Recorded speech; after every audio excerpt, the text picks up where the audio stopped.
السلام علیکم ورحمۃ اللہ وبرکاتہ۔ میرے پیارے آقا علیہ الصلوۃ والتسلیم کے پیارے دیوانوں، خاتون جنت حضرت فاطمۃ الزہرا رضی اللہ تعالیٰ کی کنیزوں، سچی حکایات کے درس نمبر 48 ایپیسوڈ نمبر 48 میں آپ سب کا استقبال ہے۔ پڑھیں الصلاۃ والسلام علیک یا رسول اللہ، الصلاۃ والسلام علیک یا حبیب اللہ، الصلاۃ والسلام علیک یا نبی اللہ، وعلی آلک واصحابک یا نور اللہ صلی اللہ تعالی علیہ وسلم۔ حکایت نمبر 131، خدا کی تصدیق۔ حضرت سیدنا صدیق اکبر رضی اللہ عنہ ایک دن یہودیوں کے ایک مدرسے میں تشریف لے گئے۔ اس دن یہودیوں کا ایک بہت بڑا عالم جس کا نام فخاس تھا وہ بھی آیا ہوا تھا۔ اس کی وجہ سے وہاں پر بہت سارے یہودی جمع تھے۔ سیدنا صدیق اکبر رضی اللہ عنہ نے وہاں پہنچ کر فخاس سے فرمایا، اے فخاس، اللہ سے ڈر اور مسلمان ہو جا۔ خدا کی قسم، محمد صلی اللہ علیہ وسلم اللہ کے سچے رسول ہیں جو اپنے ساتھ حق لے کر آئے ہیں۔ تم لوگ ان کی تعریفیں توریت اور انجیل میں پڑھتے رہتے ہو، لہٰذا تم مسلمان ہو جاؤ اور سچے رسول کی تصدیق کرو، نماز پڑھو، زکوٰۃ دو اور اللہ کو قرض حسنہ دو تاکہ تم جنت میں جاؤ۔ فخاس بولا، اے ابو بکر، کیا ہمارا خدا ہم سے قرض مانگتا ہے؟ اس سے تو یہ ثابت ہوا کہ ہم غنی ہیں، یعنی ہم امیر ہیں اور خدا فقیر، معاذ اللہ۔ حضرت صدیق اکبر رضی اللہ عنہ کو یہ سن کر بہت غصہ آیا اور فخاس کے منہ پر آپ نے ایک تھپڑ دے مارا۔ فرمایا، خدا کی قسم، اگر ہم میں اور تم میں معاہدہ نہ ہوتا تو اس وقت میں تیری گردن الگ کر دیتا۔ فخاس تھپڑ کھا کر حضور صلی اللہ علیہ وسلم کے پاس آیا اور سیدنا صدیق اکبر رضی اللہ عنہ کی شکایت کی۔ حضور صلی اللہ علیہ وسلم نے سیدنا صدیق اکبر سے پوچھا۔ سیدنا صدیق اکبر رضی اللہ عنہ نے عرض کیا، حضور، اس نے یوں کہا تھا ہم غنی ہیں اور اللہ فقیر۔ مجھے اس بات پر غصہ آیا۔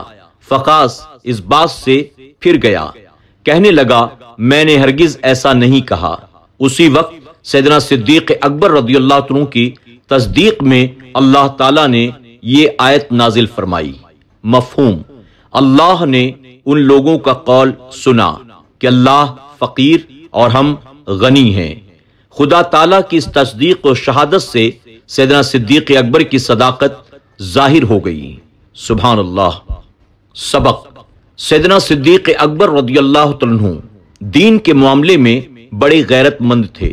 آپ کے سچ بولنے کے جذبے کی شان یہ ہے کہ خدا تعالیٰ بھی آپ کے جذبہ صادقہ کی تعریف کرنے والا اور آپ کی تائید کرنے والا ہے۔ پھر جو شخص سیدنا صدیق اکبر کا مداح نہیں، وہ دراصل خدا ہی سے خفا ہے۔ حکایت نمبر 132، بلال کی آزادی۔ حضرت بلال رضی اللہ عنہ ایک حبشی غلام تھے۔ یہ مسلمان ہوئے تو ان کے مالک امیہ نے، جو بڑا دشمن رسول کافر تھا، حضرت بلال کو بڑی سخت تکلیفیں دینی شروع کر دی۔ سیدنا صدیق اکبر رضی اللہ عنہ کو جب پتہ چلا تو آپ نے بہت بڑی قیمت کا سونا دے کر حضرت بلال رضی اللہ عنہ کو آزاد کرایا۔ صدیق اکبر کا یہ ایثار اللہ رب العزت کو بڑا پسند آیا۔ قرآن میں ارشاد فرمایا، وہ صدیق محض اللہ کی رضا کے لیے مال خرچ کرتا ہے اور ان قریب وہ راضی ہوگا۔ سبق: سیدنا صدیق اکبر رضی اللہ عنہ نے اپنا مال و زر سب کچھ اسلام پر قربان کر دیا۔ خود اللہ رب العزت نے قرآن مقدس میں سیدنا صدیق اکبر کی تعریف فرمائی۔ فرمایا، ہم اسے راضی کریں گے، پھر جو صدیق پر راضی نہیں تو خدا اس پر بھی راضی نہیں۔ حکایت نمبر 133، غزوہ تبوک۔ غزوہ تبوک یعنی تبوک کی لڑائی کے موقع پر حضور صلی اللہ علیہ وسلم نے صحابہ اکرام سے فرمایا، اللہ کی راہ میں جہاد کرنے کے لیے تیار ہو جاؤ۔ یہ زمانہ نہایت تنگی اور قحط سالی کا تھا، یعنی سوکھا پڑا ہوا تھا، یہاں تک کہ دو آدمی ایک کھجور پر گزارا کرتے تھے۔ سفر کا دور تھا، دشمن کثیر تعداد میں اور قوی تھے۔ حضرت عثمان غنی رضی اللہ عنہ نے اس غزوے میں بڑی عالی ہمت سے خرچ کیا۔ 10,000 مجاہدین کو سامان دیا، 10,000 دینار اس غزوہ پر خرچ کیا۔ ان میں سب سے پہلے حضرت ابو بکر صدیق رضی اللہ عنہ تھے، جنہوں نے اپنا کل مال حاضر فرما دیا تھا۔ حضرت عمر فاروق اعظم رضی اللہ عنہ سے روایت ہے، اس دن اتفاقاً میرے پاس کچھ مال تھا، میں نے سوچا کہ آج میں اس قدر ایثار کروں کہ صدیق اکبر سے آگے بڑھ جاؤں۔ چنانچہ حضرت عمر فاروق اعظم رضی اللہ عنہ نے اپنے کل مال کے 2 حصے کیے، ایک حصہ گھر رکھ کر آدھا مال حضور صلی اللہ علیہ وسلم کی خدمت میں لے آئے۔ پھر اس خیال سے بہت خوش ہوئے کہ میں نے آج بہت خرچ کیا۔ حضرت ابو بکر صدیق رضی اللہ عنہ آگے نہ بڑھ سکیں گے، مگر کیا دیکھتے ہیں کہ پروانے شمع مصطفیٰ سیدنا صدیق اکبر رضی اللہ عنہ اپنے گھر کا کل مال لیے حضور صلی اللہ علیہ وسلم کی خدمت میں حاضر ہو گئے، اپنی ساری پونجی بارگاہ محبوب میں پیش کر دی۔ حضرت عمر نے یہ دیکھ کر حیران رہ گئے، سوچنے لگے ان سے بڑھنا مشکل ہے۔ حضور صلی اللہ علیہ وسلم سیدنا صدیق اکبر کی یہ قربانی دیکھ کر بہت خوش ہوئے اور فرمایا، اے ابو بکر، سب کچھ یہاں لے آئے ہو تو یہ تو بتاؤ کہ گھر کے لیے کیا چھوڑا ہے؟ سیدنا صدیق اکبر نے جواب دیا، پروانے کو چراغ ہے تو بلبل کو پھول بس، پروانے کو چراغ ہے تو بلبل کو پھول بس، صدیق کے لیے ہے خدا کا رسول بس۔ تھوڑی دیر کے بعد جبرائیل علیہ السلام بھی حاضر ہوئے اور عرض کیا، یا رسول اللہ صلی اللہ علیہ وسلم، اللہ رب العزت سیدنا صدیق اکبر پر سلام فرماتا ہے اور فرماتا ہے، یا رسول اللہ، آپ صدیق اکبر سے پوچھیں وہ اس عالم فقیری میں کیا مجھ سے راضی ہیں؟ حضور صلی اللہ علیہ وسلم نے جب یہ پیغام صدیق اکبر کو سنایا تو صدیق اکبر اس پیغام کی لذت سے عالم وجد میں آ کر کہنے لگے، میں اپنے رب سے ناراض کیسے ہو سکتا ہوں، میں اپنے رب سے راضی ہوں، میں اپنے رب سے راضی ہوں، میں اپنے رب سے راضی ہوں۔ سبحان اللہ۔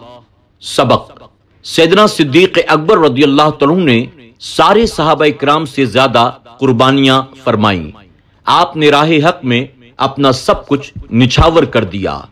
آپ کا یہ مرتبہ ہے کہ خود خدا، وہ خدا جس کی رضا کی ساری دنیا طالب ہے، حضور صلی اللہ علیہ وسلم کے صدقے میں صدیق اکبر کی رضا چاہتا ہے، صدیق اکبر کے لیے خاص سلام بھیجتا ہے۔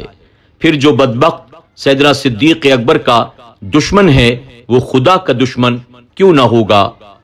حکایت نمبر 134، دلیر و بہادر۔ ایک دن حضرت علی کرم اللہ وجہ الکریم نے لوگوں سے کھڑے ہو کر فرمایا، بھلا تم جانتے ہو تمام لوگوں میں سب سے زیادہ بہادر اور شجاع کون ہے؟